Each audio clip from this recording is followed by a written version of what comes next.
Hello students of Standard 10. DAV Mall Public School welcomes you all in e-learning classes. This is Nitin Pushpa today, your social science teacher. Today's topic is Age of Industrialization. Okay, so let's start our today's online session. First point is before the Industrial Revolution. Okay, students, first of all, I am telling you about industrialization. What do you mean by the industrialization? Listen, industrialization is a process in which an economy is transformed from agriculture to manufacturing goods. Students, the industrialization is considered to be the backbone of economic development. Okay, industrial revolution. Listen, during the late 17th and 18th century, England began with Industrial Revolution, which spread throughout the world. The period mainly refers to the mechanization of agriculture and textile manufacturing. It also includes building up of steamships and railroads. So students, this thing refers as Industrial Revolution. Okay, students, proto-industrialization. What do you mean by the proto-industrialization? Listen, proto-industrialization was a possible phase in the development of modern industrial economies that proceeded and created conditions for the establishment of fully industrial societies. That means, students, proto-industrialization means a stage before the industrialization. Okay, students, proto-industrialization played an important role as a system of commercial exchange. How? Listen, a merchant clothier first purchased wool from wool stapler and supplied it to the spinners. Okay, the thread that was spun was taken in different stages of production to the weavers, fullers, and then to dyers. The finishing was done in London before it was sold in the international market. Students, London came to be known as the finishing center. So, this proto-industrial system was the part of the network of commercial exchange. Yes, students, that entire things of proto-industrialization just refers to the development of weavers, then again development of the textiles. So this thing just refers as a development of textile industries and the cotton industries also. So this is called the proto-industrialization phase, and just it was become as a commercial exchange during that time. Next point is the coming up of the factory. Listen, the earliest factories in England came up by the 1730s, but students, the number of factories developed in the late 18th century. Cotton textile was the main industry at that time. Students, a series of inventions increased the efficiency of each step of the production processes. Production processes included carding, twisting, spinning, and rolling. Okay, students, emergence of mills. Listen, Richard Arkwright is credited to create the cotton mills. Students, who was Richard Arkwright? Listen, Richard Arkwright was English inventor and English industrialist. Okay, he is credited to create the cotton mills. Within the mill, all the processes were brought together in one roof and management. Students, factory system increased largely in England. The most dynamic industries in Britain were cotton and metals.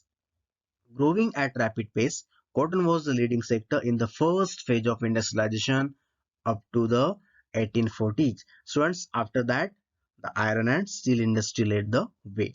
Students, the new machineries and industries could not easily displace traditional industries.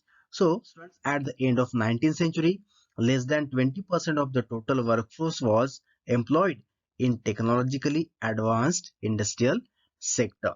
Students, the technological changes occurred slowly. Okay, in such a way that students in the entire Europe till the second quarter of 19th century, many industries were established in England as well as other European countries. Next point is hand labor and steam power. Students, already you know about the handmade products. Listen, in Britain there was no shortage of workers. Poor peasants moved to the cities in search of jobs, so workers were available at low wages. In many industries, the demand for labor was seasonal.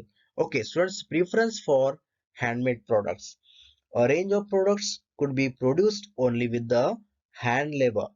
These required human skill, not mechanical technology. Students, skilled labor, for example, weavers, tailors, plumbers, electricians. So these are the skilled worker.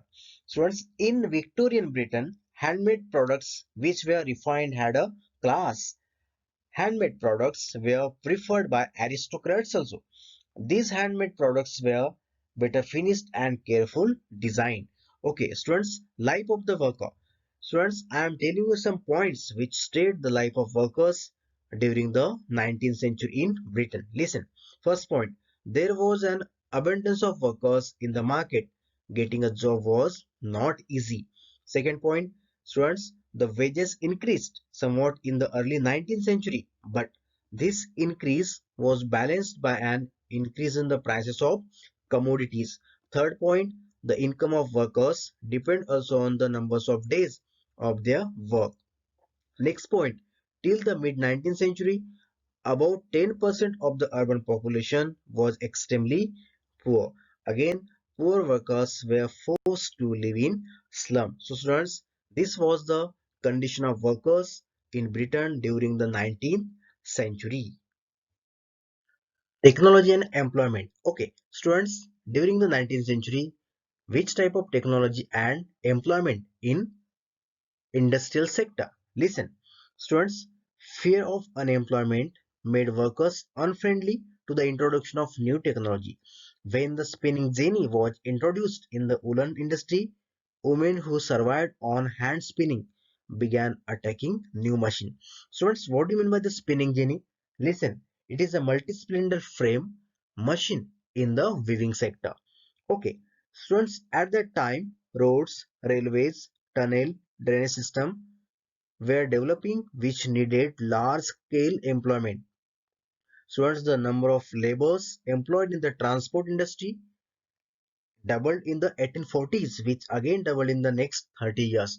Okay, students, during that time, steam engine was there. Yes, students, steam engine was invented by the James Watt, and definitely it facilitated the transportation. It just encouraged the employment as well as the transportation of industrial sector. Next point is industrialization in the colonies. Okay, students, British colonies like India industrialized with the development of factory industries and non-mechanized sector. Okay, students, the age of Indian textiles. Listen, silk and cotton products of India dominated the international market before the age of machine industry. Yes, students, before the age of machine industries, in the international market, there was a great demand of silk and cotton products of India. Okay, Surat, Masulipatam and Hooghly were the most important ports which were used for trade.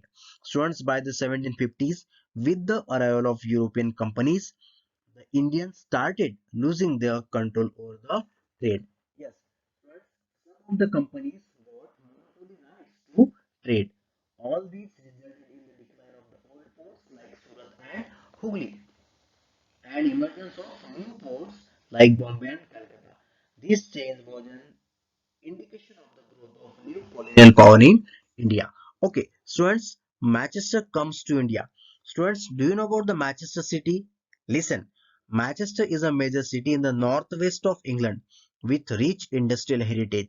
Students, in the Manchester, there is a great textile power. There is a great textile hub. Okay, students, again, what is Manchester, England known for?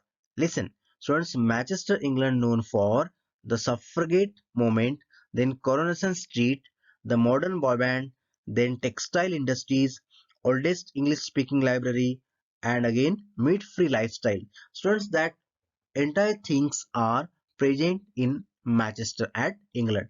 Okay, students, that all things are observing in in the city of India, Ahmedabad. Okay, students, in the Ahmedabad, there is a great production of textile. Yes, many textile industries are placed at Ahmedabad. So that's why Ahmedabad is known as the Manchester of India. Why? Because students, many textile industries are placed at Ahmedabad. So that's why it's called the what? Manchester of India. It's called the textile hub of India. Now we discuss about some terms. First, stapler. Who is stapler? Listen, a person who staples or sorts wool according to its fiber. It's called stapler. Second, carding. Listen, carding is a process in which fibers such as wool or cotton are prepared prior or spinning. Okay, it's called the carding. Next, sepoy. Sepoy is an Indian soldier in the service of British. It's called sepoy. Next one is fullers. A person who gathers cloth by pleating. It's called fullers. Okay, so these are the important terms which came in this lesson. In such a way that today we learned before the Industrial Revolution, hand labor and steam power, and industrialization in the colonies. Students, on the basis of today's portion, some assignment question I am giving you. You have to write the answer of this question. Students, remaining part of this lesson we will learn in the next online session. Till then, thank you very much and have a nice day.